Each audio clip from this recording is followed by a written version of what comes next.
in the micronation community, there are a bunch of people that claim lands that other nations haven't. So like Yeah, sometimes there's little spaces between borders. I know I yeah, forget the name, but there's one in Africa. yeah. And The one in Africa is, wait a minute, it'll come to me. Bir Tawil, Birtawil, and it's just because between Sudan and Egypt, there's two chunks of land, and they don't want to give up one to keep the other. So they won't. They've never settled their boundary dispute. The one that Bir Tawil is just useless. There's no water. There's no trees. There's no nothing. They can't do anything with it. But there's another piece of land that is on the Red Sea. Is it the Red Sea? I think. And that actually has a port city. So if they give up, well, if one of them gives up that, then they and keeps the worthless land, then they're losing out, and so nobody wants to lose out, and so this thing just stays in limbo forever. And that's one. There's an enormous chunk of Antarctica that has not been claimed by nations for obvious reasons. You should really bundle up to live there. You can't grow corn or raise sheep or anything. And let's see what else. I do I do have a question about that real quick because I know that you've said you have solar panels, so you seem to care about conservation and the environment. Probably that extends to climate change. Yeah, I absolutely. imagine with the recycling efforts. Yeah, we are very. Why?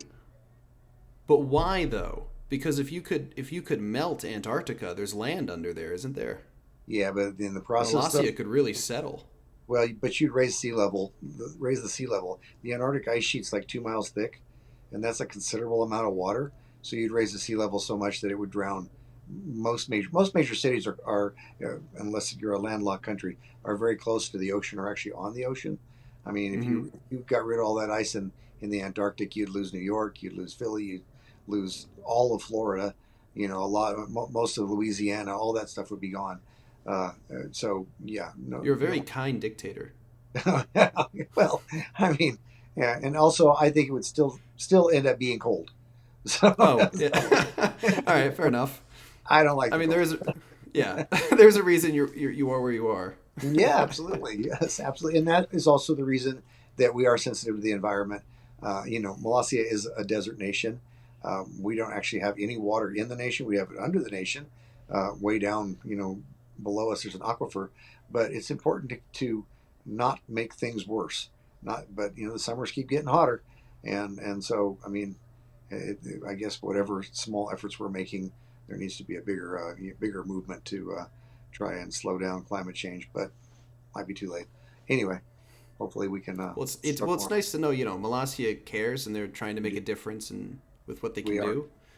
Do you have access to absolutely. your aquifer? Is that something that you use?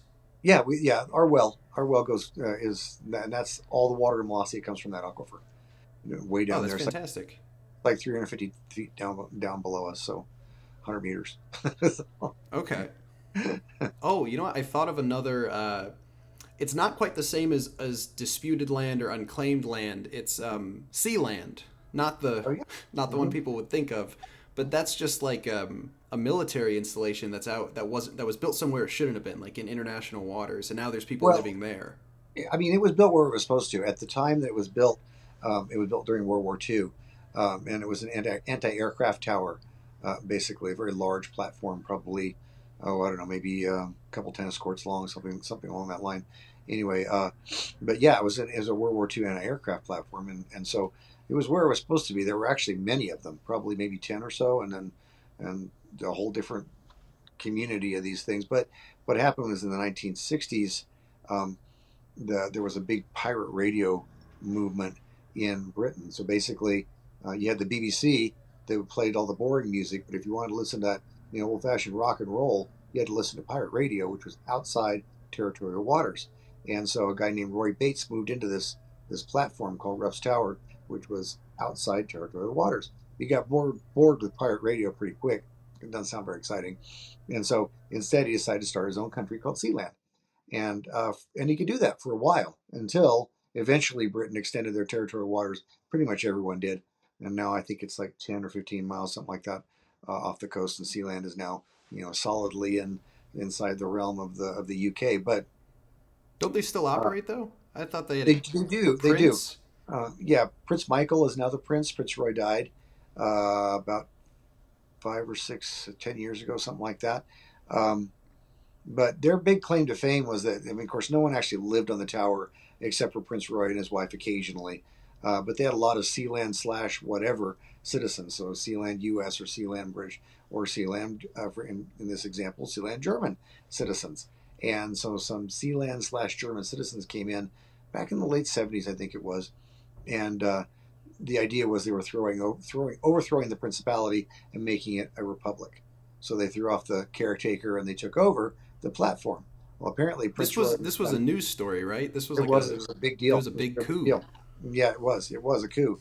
And Prince Roy and Prince Michael apparently rappelled out of a helicopter and came down and kicked all those German guys out, German Sealand guys out, but kept one to try him for treason, symbolically try him for treason because he was also a Sealand citizen.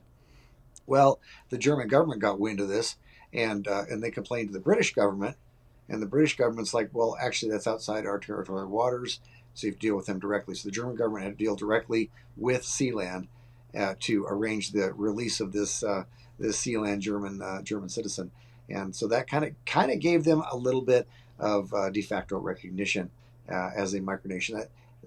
That's never been done by anybody else, and I think that's pretty dramatic way of going about it.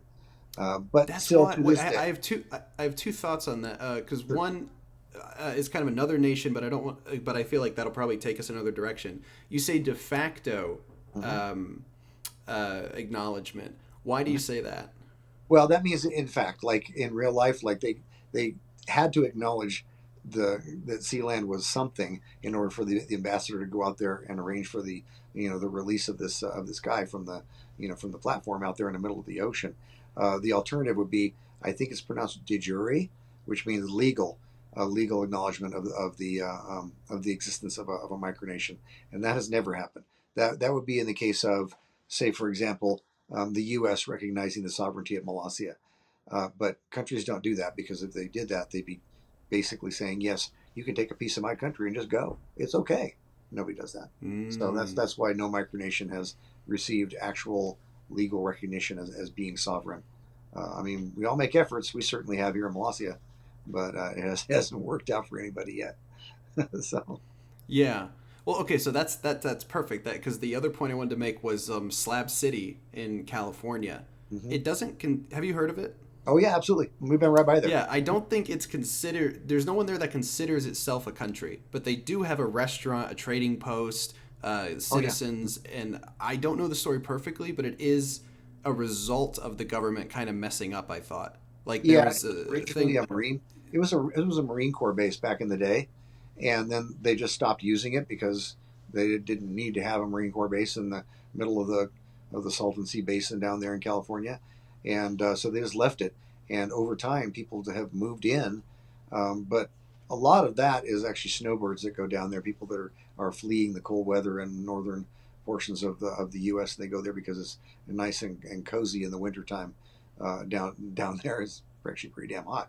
But um, in the summertime, it clears out. In the summertime, you only have a handful of residents because it's blazing hot there, like 100, 120, 130 degrees. Yeah, I don't think they've ever yeah, I actually visited there left. once, and they were telling me about that. They said 115, 120 Yeah, degrees, yeah, but it's they said it got just down to two people once. Was one of their yeah, worst summers. yeah. Because well, there's no like real water source there. There's a canal that runs by, and so you're like tapping into somebody's drainage ditch to get your water and everything.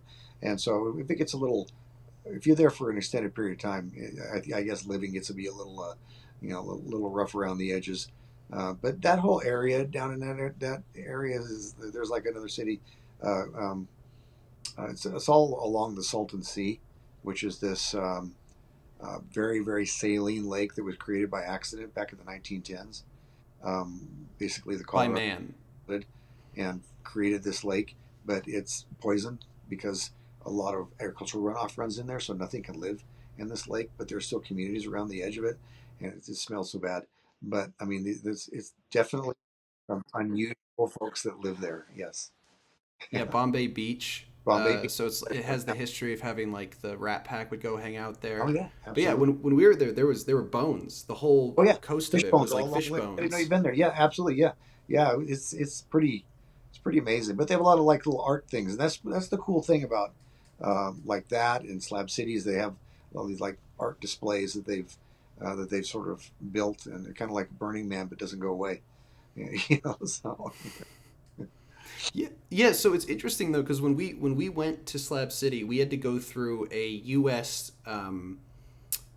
Border crossing, and it was, I think, because like Mexico's on the other side of it, and so they right, right, probably have people trying to get in, but they didn't put it. So we had to still in the U.S. We never left the U.S. We had to go right, through the border patrol, yeah, and hmm then when we got there, and I don't know how true this is, but the locals were telling us that their technicality can't be removed or governed. So there's also a lot of people who are there illegally or who would be arrested if they left. I And I I don't wonder know if you knew that about that. necessarily. I don't know that it's necessarily true as much as it. I mean, governments primarily function by not doing anything until they have to. And so Mm. they sort of leave these guys. I mean, literally, that's exactly how governments work. They don't do anything until they have to. And so I'm pretty sure they just leave these guys alone. They don't want to mess with them. And I have heard that the Slab City guys can get pretty militant if they're messed with. You know, the ones that stay there full time.